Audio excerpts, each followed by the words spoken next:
out for a while. See the world through our eyes, under picture perfect skies. It just makes me wanna, hey, hey, hey, let's get away from your mind just once in a while. I wanna, hey, hey, hey, just come away with a smile.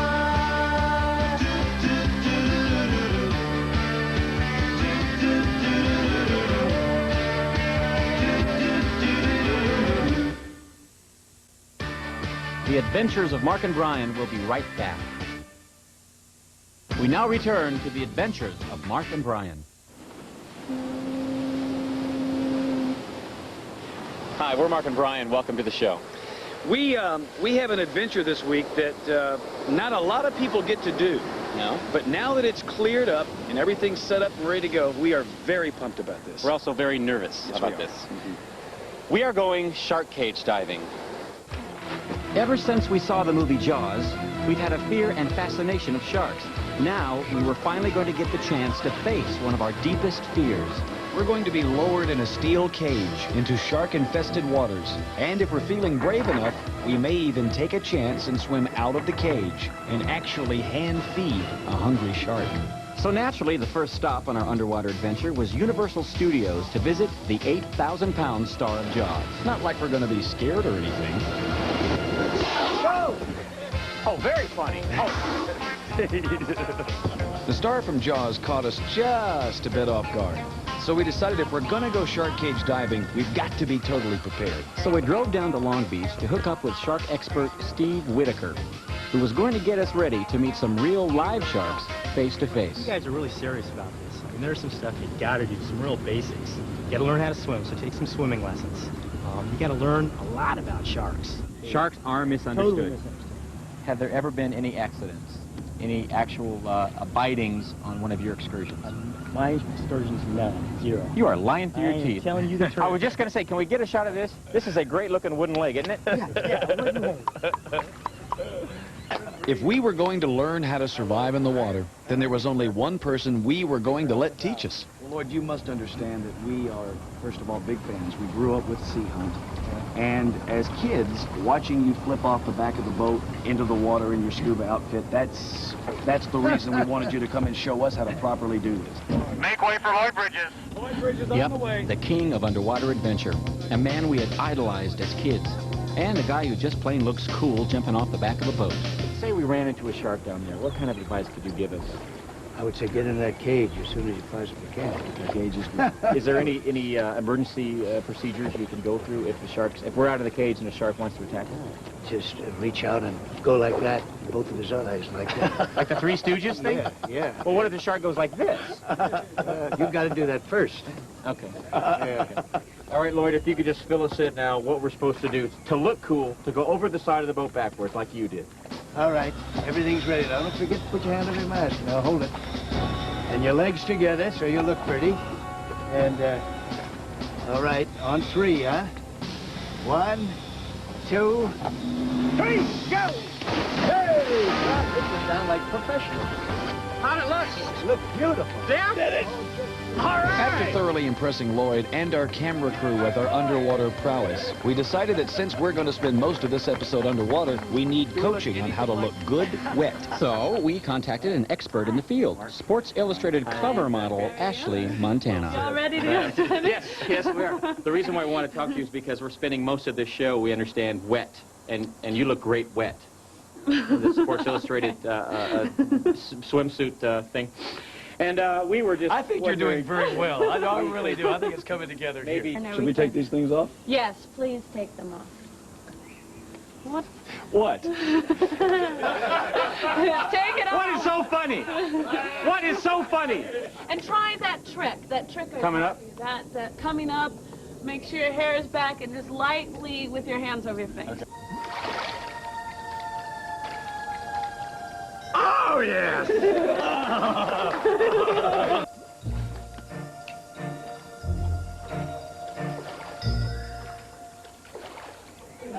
Not really the best.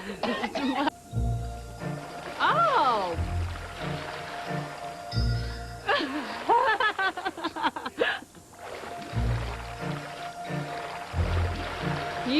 Beautiful. Beautiful. You work so well together. What do you think? How do we look wet? You look better wet. I think you guys should. Shark expert Steve told us to learn as much about sharks and the ocean environment as possible. So we thought it would be a smart idea to start with some marine animals who didn't want to eat us. We hooked up with SeaWorld trainer Al Garber, who is going to help us prepare baby Shamu's breakfast. 150 pounds of raw mackerel. We can go on in here and introduce you to everybody. I got a feeling this is going to be gross. So go ahead and just put layers of fish in each one. Not once. Farewell and adieu to you fair Spanish ladies. Farewell and adieu to you ladies of Spain. There's a bright golden haze on the meadow. But don't throw ice on me. He's gonna throw ice. I know he's gonna throw ice. See, I told you, man, I told you. No, well, I mean, we gotta get it right because we don't want Shamu to overeat. All right, let's see what else we got to do. You know, they tell us we're going to do something very brave, very manly, like shark cage diving. Right. And what are we doing? Scrubbing buckets. There you go. There you go. Scrubbing buckets at SeaWorld. Need a little room for the Gilligan's Island Typhoon impersonation. Here we go. Gilligan from Gilligan's Island doing a typhoon. Skipper! Skipper! Thank you. Thank you. Thank you. Thank you very much. Even Mark's son Matthew had his doubts about our well-being. Matt, what do you think about your daddy going out to swim with the sharks? The sharks will eat him. The sharks will eat him. Let's hear that line again. The sharks will eat him. Because dolphins have great speed and intelligence, they have the ability to defend themselves against sharks. Because we are slow-moving and not so intelligent, That'd be us. we thought we'd go to Dolphin Stadium to pick up some underwater techniques from our fellow mammals.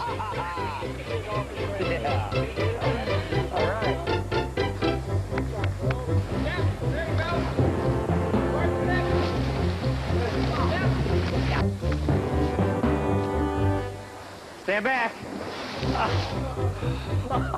You also get wet in this job. I heard Brian go, you better step. Well, first of all, it's an awfully neat feeling to know that with these sticks and with our intelligence, we can control these porpoises and dolphins. In fact, I can control Mark with this stick. Watch carefully. With the dive only a few days away, we had to leave the friendly confines of SeaWorld. So we flew to San Francisco to see world-famous shark scientist Dr. John McCosker and complete our crash course in Sharks 101. Obviously, sharks is your thing. You're deeply interested. What is it that you love so much about sharks? Sharks are mysterious. Sharks are hard to understand. When you get in the water with them, you'll appreciate that. What about the theory that sharks are just nothing but eating machines? Is that true? They eat and they breed and that's it? Sharks could say the same thing about people. They eat, they breed, that's it. Some better than others. You know, I just hope that we meet the shark that lost these in the water. Now, that'd be okay. A gumless shark. All right, you're familiar with the cage that we're going to be going down in? Yes. Okay. Now, can this shark break through that cage? Certainly. But it's probably not going to. Yeah, Certainly, but it's probably not going to. But look at that shark. Its biting strength is several thousand pounds. It can take an elephant seal larger than you, larger than both of you side by side, crunch them both and put it in its stomach literally without having to chew on it. We should maybe talk. Yeah, maybe. You know. 2,000 pounds of bone-crushing jaw power? He could break right through the cage? Seems the more we found out about sharks, the more we wondered, should we be doing this? Don't touch that remote. We're coming right back. Now, back to our show, The Adventures of Mark and Brian. Well, I'm boating. We only had one hurdle left before Steve would let us go down and dive with the sharks. We had to become certified scuba divers at the College of Oceaneering. Boating. We're here for the scuba training. We're going to be swimming with the sharks. Okay, who are you supposed to talk to? By the way, I love your song, Straight Up. You were great on that album. Go it for us. Straight up now, tell me, do you really want to love me forever? Ow, ow, ow. Sir, we're here to sign up for the diving program. Little attitude from the guy. Won't even shake your Obviously hand. seems to be the case. The first thing I need to talk to you guys about is the compressibility. The idea of shark diving was frightening enough, but it was nothing compared to these classes where we learned all about the unbelievably scary things that can happen to you while diving. And this is where we got to be concerned about a possible lung rupture situation. And here again, this is between a 33 and 0 is the most critical area involved. Do you know what we're going to do here in the show? This particular episode? Well, I've been hearing about sharks. Well, since you're, as you're explaining, so near death by just scuba diving itself, I mean, I suppose a shark wouldn't bother you. The lung could explode at any time. Your brains could seep out of your ears. There's a shark, who cares? Now that we'd boned up on our doomsday diving techniques, it was time to get fitted into our diving helmets and test our equipment underwater. You'll hurt me. I help him. No, he'll hurt me. I won't hurt you. He will. Watch. Look, I know how to Watch. do it. We're fixing it. Brian, don't hurt me. Hang it there. Hold it. You look like the kid in Bazooka Gum. Where are you supposed to be? Well, now just get that on up here a little closer. No, you go yank I will. it. You'll yank it. You'll hurt me. Yes, I'm not going to yank it. I wouldn't do that. Watch. Just watch. Oh, see, I told you. I told you he's going to hurt me. You want more free flow air? Right there. Okay. Did you understand that? Did you get that? You all right? You understand? Everything good? Yeah, I got it. Okay. I just done it. All right, good. 3 feet over my head. All right, what's your name? When you get down water. What?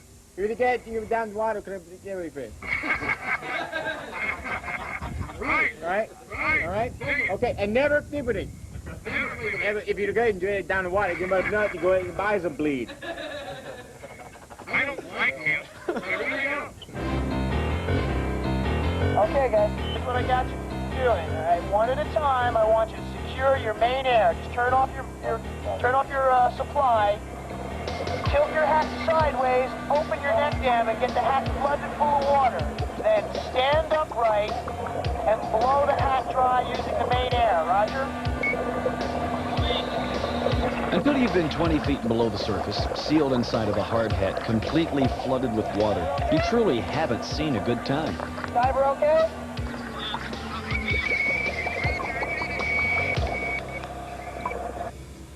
That was a blast. How's my hair look? Guys, now how do you feel about what you're going to do? Well, if it's like that, fine. You know, no sharks. No sharks were down there. Just one big bottle of water. But so we can do this. Would this make a good episode, just swimming around there? You all right? We feel this is what America truly wants to see. Be okay? Yeah. To complete our diving certification, we had to make it through a simulated deep ocean dive in the College of Oceaneering's hyperbolic test chamber. The chamber simulates nitrogen narcosis, which is what you get when you dive too deep for too long. Once they lock you inside, they increase the air pressure to simulate what it's like 160 feet underwater. At this depth, weird things start to happen. Your mood changes, and so does your voice. This is exactly what my grandmother's voice used to sound like. Exactly.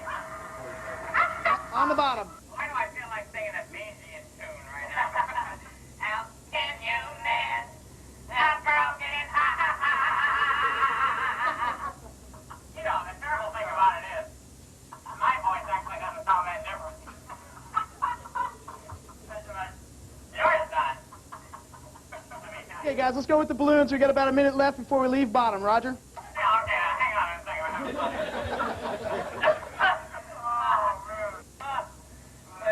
Oh, you want to blow them up? Yeah, Roger, blow them up.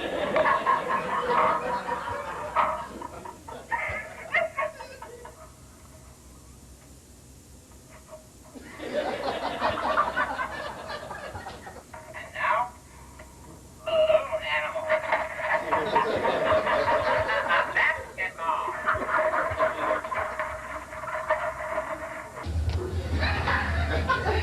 Why do I feel embarrassed to look anybody in the eye? How do you feel? It was a super blast. Flip that thing back on again. It was the morning of the dive. Our boat, the King Neptune, was being loaded with all the necessary gear. No more scuba lessons, no more classroom training, no more second chances. We were going 26 miles offshore in 6,000 feet of water to face one of the most dangerous predators on Earth. Well, it should be pretty exciting, but A little apprehensive, a little nerve. No question. You see, again, when we heard last night that the crew has been chumming for 2 days, there's truly no telling what kind of sharks have been attracted. Mom, Dad, love you. All right, one last thing. Yeah. Limb count. 1, 2, 3, 4. 1, 2, 3, 4. All right, can we keep track of these? We were shark diving last week. It was pretty good. Get out of here. Farewell and adieu to your fair Spanish ladies. Every shark diver must learn the seafaring tradition of chumming, which entails grinding up raw fish and dumping this high sea cocktail into the water to attract sharks. So nevermore till we see you again. I will give you $10. $10 if you take a sip of this. Man, I'll throw up just thinking about the bet. $15. Forget it. $20. Not enough money in the world to make me sip that. I'll let you see my Popeye tapes. Today? Yeah. The old days, we get the chum. What do? You take it. Go! Now you chew it. When we get close. Spit it out, and when we chum that way. It's not that bad, guys. Come on. While we were enjoying the finer art of chumming, I think you could use just a touch of basil. Could be some more paprika in there. Other folks were making sure that this massive amount of equipment was all ready to go. Back in the galley, Steve Whitaker, our personal shark wrangler, had deep-sea shark stories of his own to tell us. Look behind you. He turns around and he looks. This is the scariest experience we had. A shark, the mako, about 8-footer, goes, boom, right in front of you. And if you see a mako, they got teeth, big teeth. Or you're probably thinking that we're, kind of wimpy because we're a little nervous about this, but we want you people to know out there that we are as tough and as manly as they come.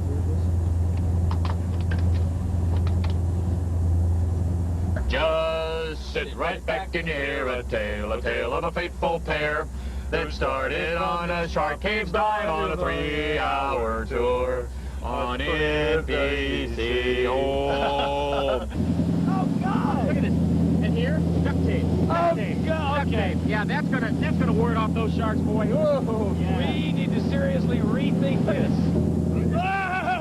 unfortunately, there wasn't going to be time for any backing out. The King Neptune was about to rendezvous with our support ship, the Argo, who had been out chumming away, attracting who knows what. So it was time to throw on the wetsuits. Word was there were already several blue sharks in the area. About a 15-foot mako, isn't it? Thereabouts. Looked like a great white to me, man. And you said a shark's going to be going for the color yellow. It just so happens that my helmet is yellow and my head is inside the helmet. That's right. So that's why we have the camera housing yellow and your helmet. That protects me. Well, I'm glad that you're covered. Yeah. I know Brian feels better about it. Well, Brian was the one that came up with the color scheme. Thanks for thinking of me on I'm the that. inexperienced one here.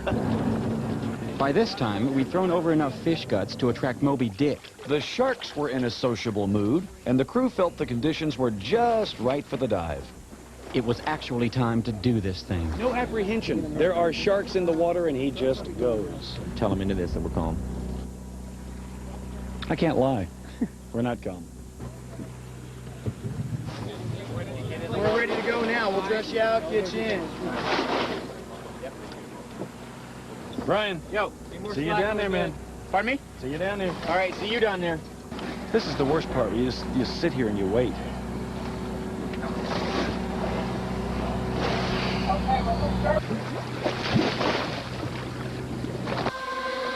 This was it, going down to the cage. And wouldn't you know it, after all this worrying about getting eaten, no sharks. See any? Nope, no sharks at all. After a while, we were beginning to feel there weren't going to be any sharks. But then, Whoa, look down there, straight down, straight down. A big one. He's eating on that bait too, man. Oh, shark right by us. Where? Right, look, Brian, look. Right off the side. Right there, man. Look at this. Look at this, two of them right here beside us, not 6 inches from this cage. That one in the back is bigger. Oh, man, look, Brian, up here by the boat. That shark's chewing down on that barracuda. You see that? Yeah, I got it. Wow. Wow. That is so cool. Oh my God, here comes a big one. Oh, look how big. Oh my God, that's amazing. All right, there are 3 sharks that are visible in the water at all times now. Here we go. Yeah, take it, take it. Here it comes. It's taking it. Oh, did you see how close that was? You rubbed my hand. The shark? Almost took the bait, yeah. Here comes one right toward the cage.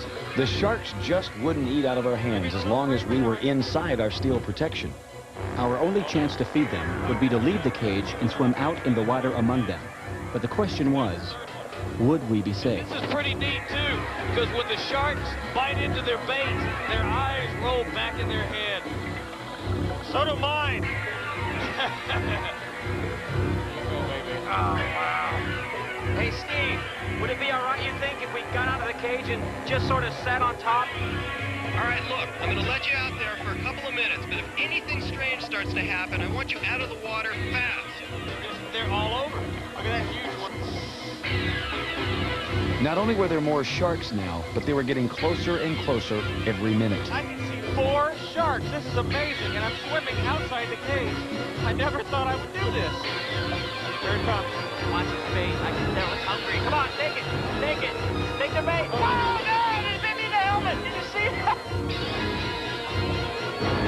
Here it comes. Here it comes. Right below you, Mark. Right below you. We got lunch. Look it. Look it. Oh, this thing's eating out of my hand. There it goes. There it goes. I can't believe how strong this thing is. Hey, Mark. Hey. That thing was strong. Yeah, it looked like he was tugging on you. Look, look, look, look. It's another one. He's right on top of us. Look.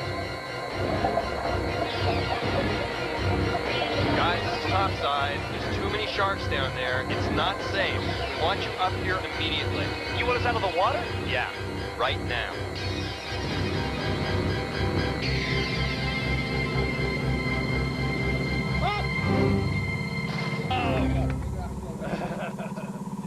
Oh, let me step out.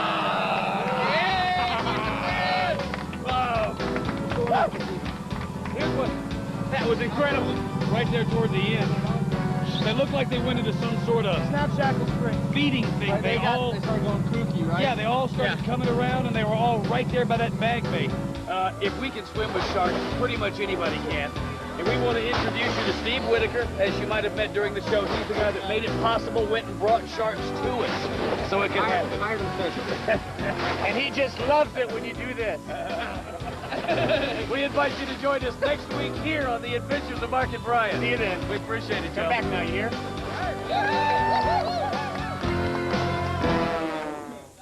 We thought we'd take a break here. So you can watch some commercials. Next Sunday, Mark and Brian turn this normal guy into a dating machine with advice from Cheers' Woody Harrelson and tips from Wink's Crystal Bernard. You'll watch a first date from inside Mark and Brian's surveillance van. If you need us, scratch your nose. He needs us. He just scratched his nose. TV's first real-life remote control date on the next Mark and Brian, NBC next Sunday. If you'd like to suggest an adventure for us to try, we'd love to hear from you. Write us at The Adventures of Mark and Brian, P.O. Box 2100, Santa Monica, California, 90407. Something is up with the local dogs in Erie. Details to follow on an all-new episode of Erie, Indiana, next. And Monday night, don't miss a terrific hour of all-new comedy with Fresh Prince of Bel-Air and Blossom, starting Monday at 8, 7 Central on NBC.